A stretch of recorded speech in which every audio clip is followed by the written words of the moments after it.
Good evening, Fiji, and welcome to another episode of For the Record.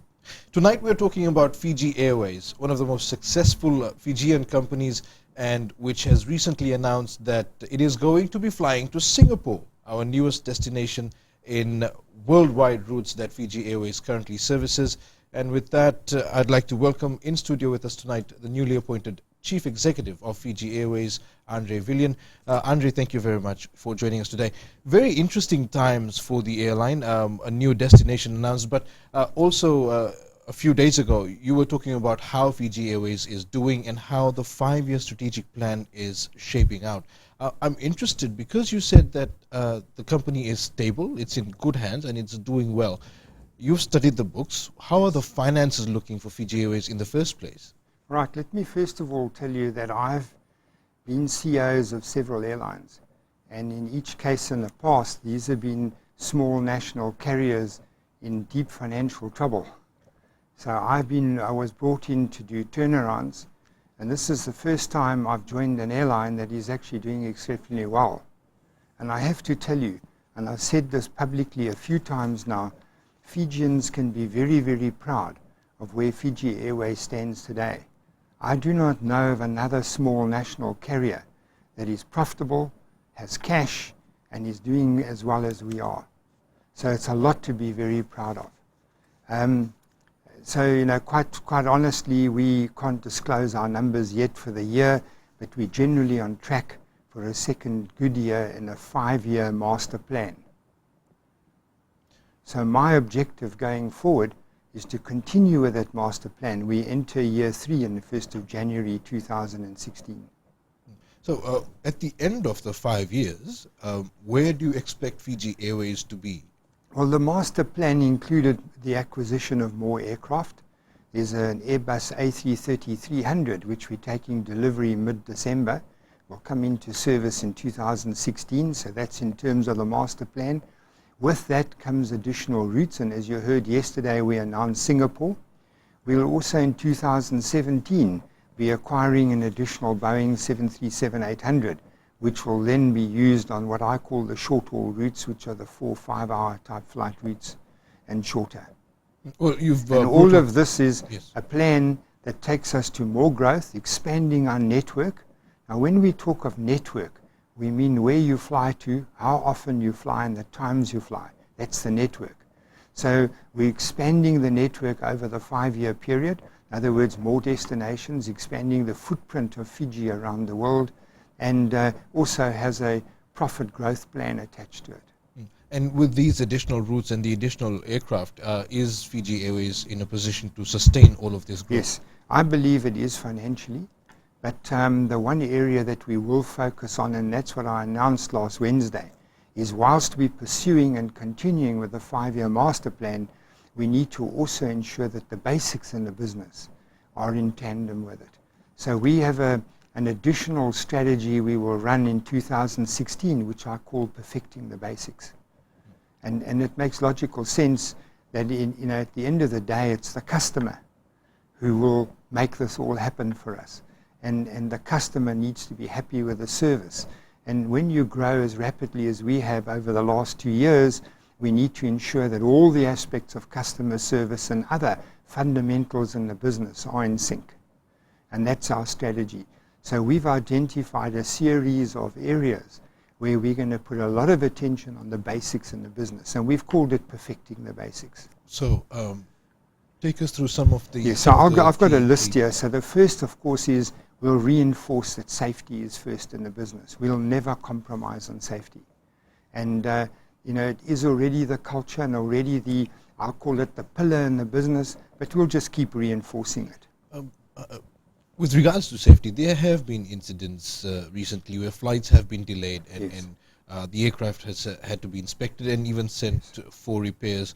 Has that been because Fiji Airways has been in situations that were out of its hands, or do you see that safety has been an issue for the airline for some time? Let me tell you, a captain will not take an aircraft and take off with it because he is the commander of the flight unless it's airworthy. Our technical will not release an aircraft to the line to fly if it's not airworthy. So if we have a technical we will ensure that the aircraft does not go to the line. The captain will not take the aircraft if it's not airworthy. We will rather delay the flight or cancel the flight, and always put that first. So yes, it does happen. These are machines, and occasionally they break down, and we will and cannot fly the aircraft unless it's airworthy, in which case we will then cause what we call a passenger disruption. So one of the basics that I will cover a bit later on is how you handle a passenger disruption. That has to be done in a way that we use the term turning tragic to magic. Mm-hmm. So you have to really ensure that there's someone who cohesively manages the whole disruption. This is something that passengers should keep in the back of their minds when there are delays, because there's a lot of frustrations and a lot of anger at people not being able to get where they want to. Yeah. I mean, it could be a weather delay, it could be a technical, there are many reasons for a delay. But at all times, airlines have this principle, safety first. We will never compromise it, and we will rather have a disruption for the passenger and deal with it properly than have an unsafe situation. The other incentives, in-flight entertainment, I think, is one of the major focuses. Well, here's a series. So what we've said is the second core area we'll focus on is the people within Fiji Airways. And here I'm talking specifically more localization. So we have a strong program running on pilots, where currently we have a 55% local, 45% expatriate. Our target is to get that 70-30. So we have a series of initiatives to accelerate the localization of pilots. And an example is we've taken on a group of what we call second officers. They're not flying the plane, they do relief work, but they're sitting building hours. We take them, they've flown small aircraft, they have the hours, they have what we call a frozen ATPL, that's an airline transport pilot license. We send them for conversion, and then they learn. And over time, they will become first officers. We've also got a program with our subsidiary FIJILink, where captains in FIJILink, which are flying turboprop aircraft, jetprop aircraft, will progress to become first officers on our jets. So we have had 8 already move across, and we have 10 of these second officers. And we also are developing with Fiji University, National University, a scheme to do pilot training and then feed them on our planes. So we're basically accelerating it to get to that 70-30 ratio. And with that, we've come to the end of our first segment. We'll be right back.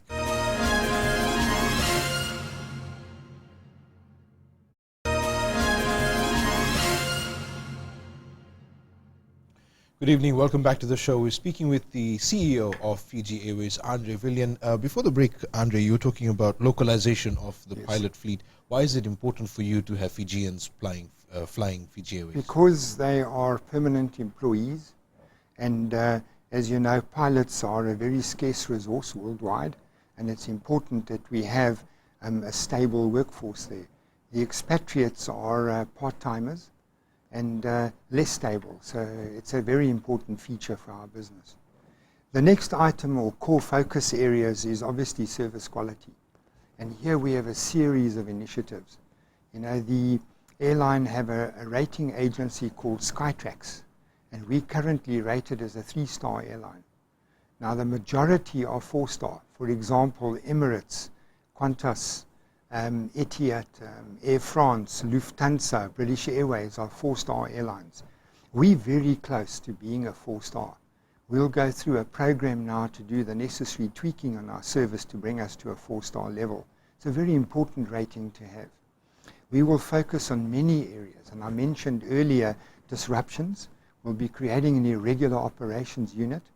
We've also created a premium service team, where if you're a business class traveler and you're a Toboa Club member, or you what we rank as a VIP or a CIP, a commercially important passenger, we will give you a lot of TLC.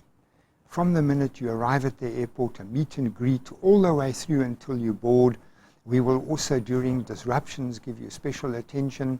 So all these are being done to basically reinforce those basics of how we want to make every customer experience delightful. But when you say premium service, of course, that would come at a premium price. No, We already have business class travelers are paying a premium.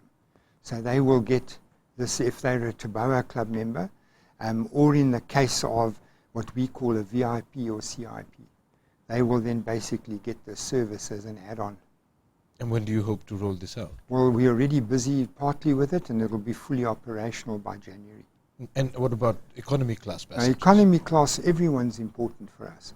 But what we're saying is there is that segment of decision makers that we want to give this extra service to. But across the board, the initiatives we're implementing, upgrading to 4-star and so on, affects all the passengers, including economy class. Let's talk a bit about the additional services that are coming in. I understand you've got more movies and such lined up. Yes, now we've done two immediate things. On business class, again, we've upgraded the baggage allowance. It's gone from 30 kilograms to 40. If you're a Taboa Club member, it's 50. It's 10 more. In the case of economy, if you're a Taboa Club member, you get 10 kilos more, 7 on baggage and 3 on hand baggage. And then in terms of movies, we've added a lot more movies and radio programs. It's gone up to 23 in the case of our A330s, and it'll go up to 35 early next year by March. These are movies that you can watch on a flight. And in the Boeing 737s, we've handed our tablets to business class travelers now, where immediately they can watch 29 movies. And from next year, we'll have Wi-Fi streaming on board, which means that in economy class, where you have a drop-down screen, you can now watch 29 or 30 movies, it is, on your own device that can stream onto the Wi-Fi.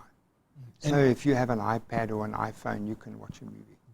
These are being done, of course, for customer convenience, but there would have been some thought that went into coming up with these incentives. Well, it's in order to ensure that we're competitive and that we have a world-class product. You know, the Boeing 737 is an older aircraft, and that's why we've had to bring in the tablets in order to provide the right product on board. And of course, there's eventually going to be a revamp of the Boeing fleet as well. That's one of the other core areas which we mentioned, accelerate the replacement of those short-haul Boeing 737s, where some have reached 15, 16 years in age. And so we'll accelerate a program to renew them going forward. And what else is on the cards? Well, then we've also got, we're going to optimize further our commercial. You know, here it's about being competitive but also maximizing revenue. So we will be putting in place a series of additional focus areas to ensure we're highly competitive but at the same time maximizing revenue, and we will keep expanding our network. Now the network is so important because currently we bring 65% of all departures and people arriving in Fiji are on FIJIAIRWAYS. So we're the bridge to the world. And I always use a cliche. We bring Fijians to the world and we bring the world to Fiji. And that's a fact when you've got 65% of the arrivals and departures. And we will keep expanding that footprint. And Singapore is an example. With all this that you've planned out, of course there has to be a timeline for how soon you want to do this. Well, everything I mentioned to you is all 2016. All those improvements, the acceleration of the replacement of the Boeings, you won't get them in 2016, but we want to finish the program and with the appropriate approval processes, at least have the replacement aircraft ordered by the end of 2016. Let's talk a bit about Singapore, the latest Yes. destination that FIJIAIRWAYS is flying to. $18 million from the government to help make this happen. What do you hope to do with that additional funding? You know, yesterday the Attorney General made it very clear. This is not money for FIJIAIRWAYS. This is money for country Fiji. Singapore is an amazing commercial hub. You know, I'll just read you a few stats just to give you a sense of what we're talking about. You know that Changi Airport is rated the best airport for several years in a row. They handled 54 million passengers last year.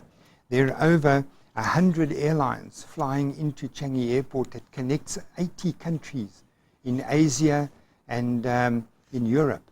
And so when you take the network and the exposure that gives Fiji, and the ability for people from those 80 countries to now fly to Fiji through Hub Singapore, it's massive. Besides the trade opportunities between Singapore and Fiji. So when you look at that, this investment and what I call contribution by government to the marketing of Singapore is for the country, not just for Fiji Airways. And we will obviously use part of that money to come with very competitive pricing in order to stimulate the route very quickly. And with that, we will take another break. When we come back, we'll talk a bit more about Singapore and Fiji Airways.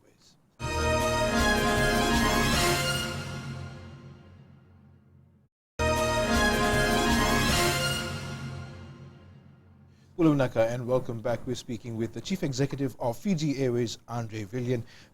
Singapore, once again, Yes. of course, large airport, 80 connecting nations. But what sort of traffic does Fiji Airways expect in the beginning between Singapore and Fiji, and what sort of growth in the years to come? Right, so first of all, it's a fact that when airlines start a new destination, there is a period that it takes to build up demand. Now, typically, this is the challenge airlines have. Our break-even load factor, what I mean by that is when you take the number of passengers you need on a flight to the available seats as a percentage, just to cover your cost, that figure can vary somewhere between 70 and 80%. We're sitting at about 75, 76%. So it means on any flight we do, we need 76% of the passengers at the current market fare in order to just break even. Anything above that, you're starting to show a viable position. So if you take Singapore, because it will take time to build up the traffic, yes, the analysis shows that for the first period will be below those break-even load factors. So part of this marketing support will be used to bring down fares in order to stimulate that growth and make it viable a lot quicker. Because when it's viable, it's sustainable.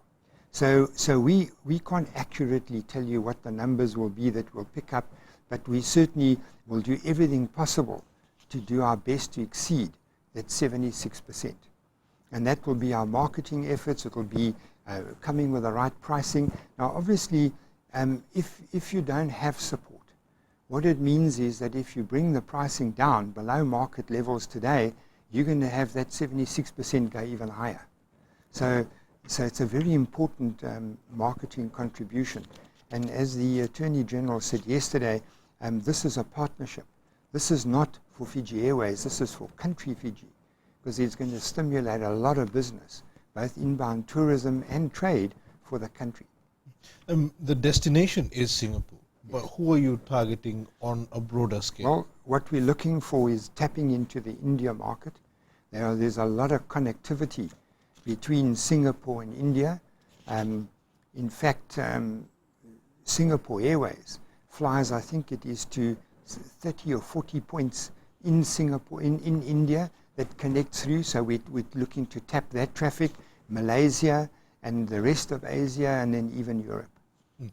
Going forward, now that Singapore is on the cards, you're still looking ahead. Fiji Airways is still doing studies for other destinations Yes. as well. Asia remains an overall focus, doesn't it? Yes. It's obviously what we call home, the area. Not only Fiji, but Asia is a major focus area. And we are still evaluating possibility of flying to Narita in Japan, as well as to directly into mainland China, which is Beijing and Shanghai. And these are all analyses that are currently underway. I mean, Asia also has astounding figures for outbound visitors. Yes. Chinese are leading global statistics in Yes. terms of the number of people flying out, and it's in the tens of millions. Yes. Well, I just got a few stats here. If you take Kuala Lumpur, had a passenger travel growth of 19% last year. If you take it since 2010, a 38% growth. India, they expect their traffic to grow by more than 10% this year. Indonesia has grown by 50% over the last 5 years. So when you take these huge markets and the growth of travelers, there's such a big opportunity for us to tap into that massive number of people that travel every year. Well, of course, I mean, Fiji Airways is a critical part of our tourism industry as a whole. You're talking about bringing in all these visitors, new tourists. We may not necessarily be ready for them in terms of certain barriers. Take, for example, language. Yes, now obviously those are challenges that we'll address when the traffic starts building up. You know, we already have our call center that has Chinese-speaking sections, and these are all areas that we will address, and I'm sure our hotel colleagues will do the same. In terms of the existing routes, as Fiji Airways looks to new horizons, yes. How do you keep the focus on where you're already flying? Do you have the mix already? Yes, so what you've heard is that we're getting a new A330-300, which is it's an A330 like we currently operate, but a stretched version that has 40 extra seats. We are not initially putting that on Singapore. Once that traffic grows and the demand's there, then we'll switch that aircraft to it. But in the interim, we'll be deploying that aircraft on our existing routes. So on Los Angeles, Hong Kong, and even to Sydney, these aircraft, the bigger aircraft, will be put on to add extra capacity. As we talk about all these visitors coming in and everything that Fiji Airways is doing, tourism has been healthy.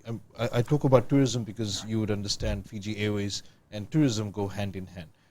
Tourism has been healthy, but what about returns from investment that's been put into the market, specifically for Fiji Airways? No, we're obviously one of the key things we're driving is the return we make. And as I said to you, the 5-year master plan has exactly that. There's an annual return that we expect from the business, and if you take years 1 and 2, it was at a certain level. From year 3, it goes to a higher level, and so on for the 5 years. So it is one of the key focus areas, is the bottom line return. And I must tell you, if we weren't profitable, we wouldn't be getting this new Airbus A330-300. So the sustainability of our current profitability and growing it is critical going forward. Carry on. In fact, there's a chap called Harold Cohen in America who has turned around 1,000 failed businesses. And when he was asked what the success formula is, he was very clear. He said he doesn't know of any common success factors or characteristics that make success, but he can tell you the 2 or 3 common characteristics of failure. And the first is people do not understand why they're in business. You're in business to make a return. And secondly, to provide excellent customer service. Then he goes on to say that one of the characteristics that cause failure is where there are problems, they use band-aid solutions. And the third is they don't understand cash flow. He says, oh, they have tons of cash flows, reams and reams of paper, but all based on dreams. So you know, these are the pitfalls that cause failure.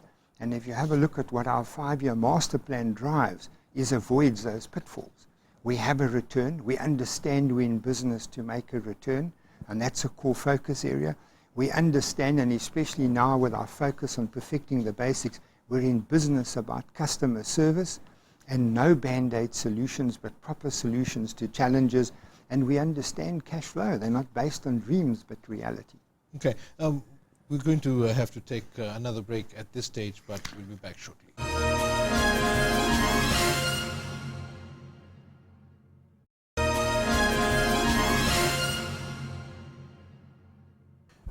Our guest tonight, the CEO of Fiji Airways, Andre Viljoen. We've been talking a lot about the 5-year master plan. 2017, the plan is up. What happens? 2016, the plan is up. But what happens at the end of this master plan? Do you sit back and say, okay, look, we've done it, or do you, move the benchmark higher? Well, first of all, let me just confirm one thing. A plan is a plan. And the one thing I've learned is the universe does not always respect a plan. And there comes a time when you've got to tweak it or adjust it. And as we go into 2016, we're already seeing areas where our plan needs to be refined, and we will keep doing that. And certainly when we get to the end of the plan, the end of 18, we will be long before then have the master plan for the next 5 years. And the objective will always be to keep growing the business. And an airline that doesn't grow or recedes is in trouble. You've flown Fiji Airways, I take it. The onboard experience is critical Yes. to passengers being satisfied. You must have heard some complain about onboard meals and what have you. Is this a part of some of the reforms that you're looking at? Yes, so that's part of that. It's number 3 on our list of core focus areas for perfecting the basics is service quality. And that's the whole service. Right from a perception of you want to travel until you arrive at your destination and collect your baggage. Our team internally will focus on every aspect. And as I mentioned to you, our objective is to get the 4-star Skytrax rating. So how we will get the process done is we will get Skytrax to complete a full ghost audit. And they put travelers on different routes, different times, and without us knowing, and will experience the full product and give us a full gap analysis.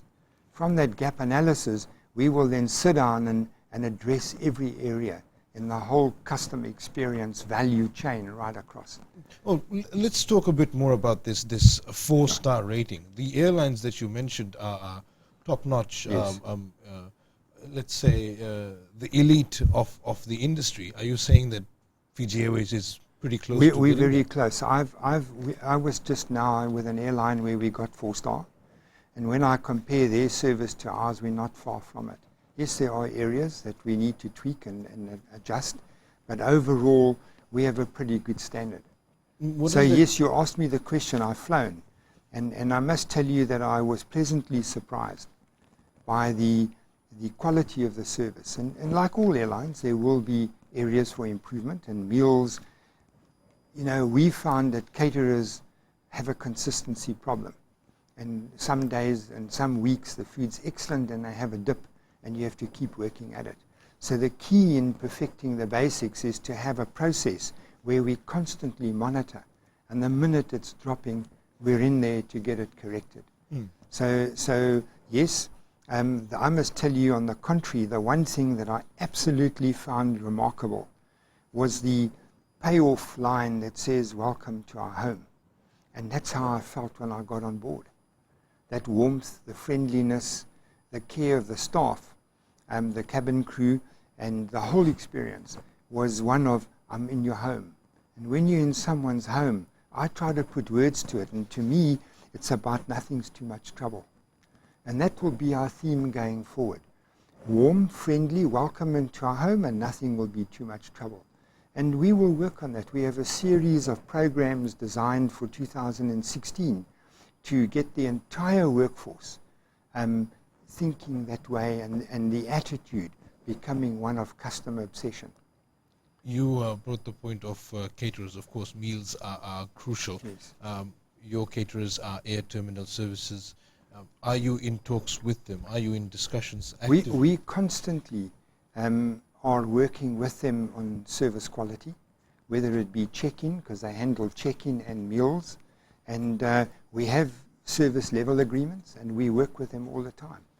And you know, like all things, in the end, we're partners, because we're their major customer, they are major supplier, and it's important for us to work closely together so that we get the standard we want and they have a happy customer.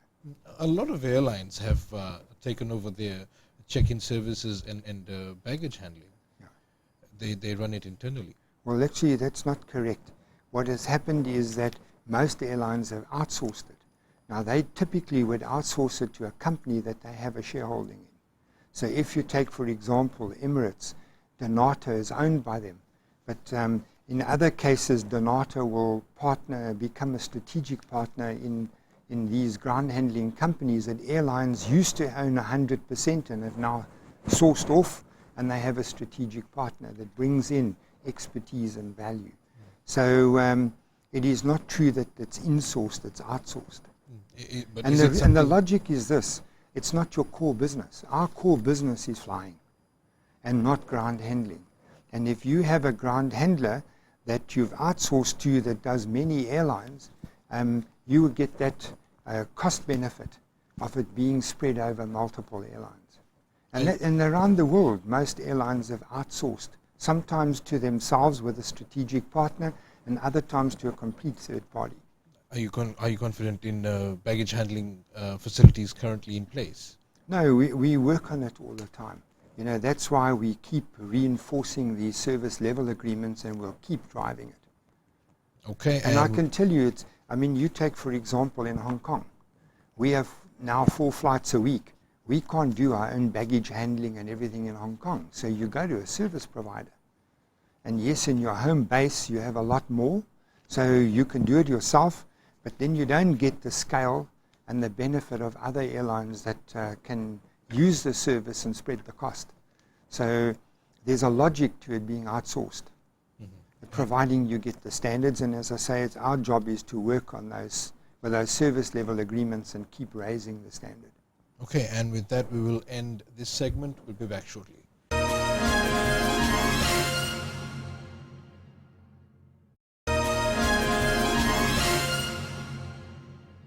Welcome back. We're just about to wrap up this evening, but we still have Andre with us for the next few minutes. Andre, I'd like to take you back to a situation. You weren't CEO then. Fiji Airways took out a multi-million-dollar loan to revamp its fleet. Fiji National Provident Fund was involved, and there was a lot of criticism. A lot of people came out to say that Fiji Airways is using FNPF and that the loan is not sustainable and that people's retirement funds are at risk. And then fast track a couple of months or at least a year down the line, Fiji Airways was making early repayments. It had in fact not used the whole facility that FNPF had provided, and the loan was sourced overseas. How exactly do you go from being a country, being an airline that is struggling, that needs money to revamp its fleet, to raise the image of the country, to within a year paying back hundreds of millions of dollars? Okay. Let me first of all clarify one thing. The money was not used to buy the aircraft. The money was used to pay the pre-delivery payments, which are the deposits on the aircraft. When you order an aircraft, you don't go into a showroom and it's standing on the floor and you take it and you drive out. It is ordered and built to your specification, and there's normally an 18-month, 2-3 year period. And by the time you take delivery, you have to have paid 25% roughly of the price of the plane as pre-delivery payments. And in order to make those pre-delivery payments, if you understand, there's no asset backing it until you take delivery. So it's quite difficult to source pre-delivery loans.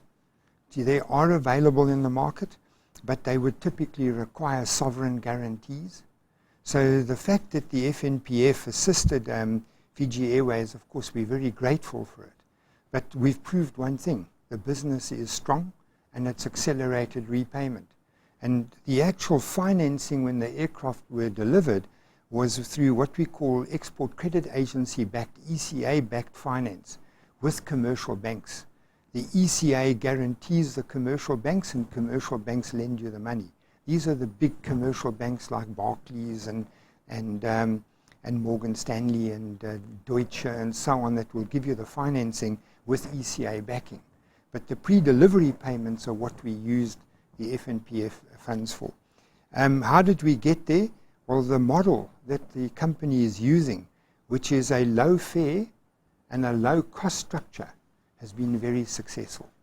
Because there's a logic here. We have done well against low cost carriers, which are the Virgin Australias and the Jetsstars. And the fact that we've done well shows you we're a low fare airline. So we've got low fares and very competitive with these low-cost carriers that fly into the country from those 2 core markets, which are Australia and then obviously to some extent New Zealand. And we've held our own. So having a low-fare environment, but you needed a low-cost structure to do it. So the work that was done on bringing the cost base down was critical. So the low cost base, low fare has made us very profitable, and that has enabled us to early repay parts of that loan. Andre, I'd like to pick on something in particular very quickly. Conspiracy theorists or people who say they have information on the inside about this bogus company that was set up in Europe somewhere, Wangavoka Holdings, and all these stories about money being channeled out of Fiji. What's all that about? I mean, do you have any information on that? No, not at all. Okay, and finally... All I can tell you is there's nothing bogus about FIJIAIRWAYS. Fair enough. And last question, I'd like to take you back to ATS in particular. There was an incident last year, I believe, where one of the aircraft was damaged on the tarmac. Of course, the losses or the damage went into a couple of million, to my understanding. Are you in talks with ATS? Because I don't believe FIJIAIRWAYS can absorb a cost of that amount by itself. Yes, no, look, obviously both ourselves and ATS are insured. But like all things, there are limits to the insurance. And there is a gap today where we left with some of the cost of the repair and also the consequences it caused us. We had to cancel flights. We had to house people in hotels. So some of it's covered by insurance, both our respective insurance and some not. And for the portion that's not, we're asking ADS in terms of their supply contract with us to make good. And we're still in discussion on that.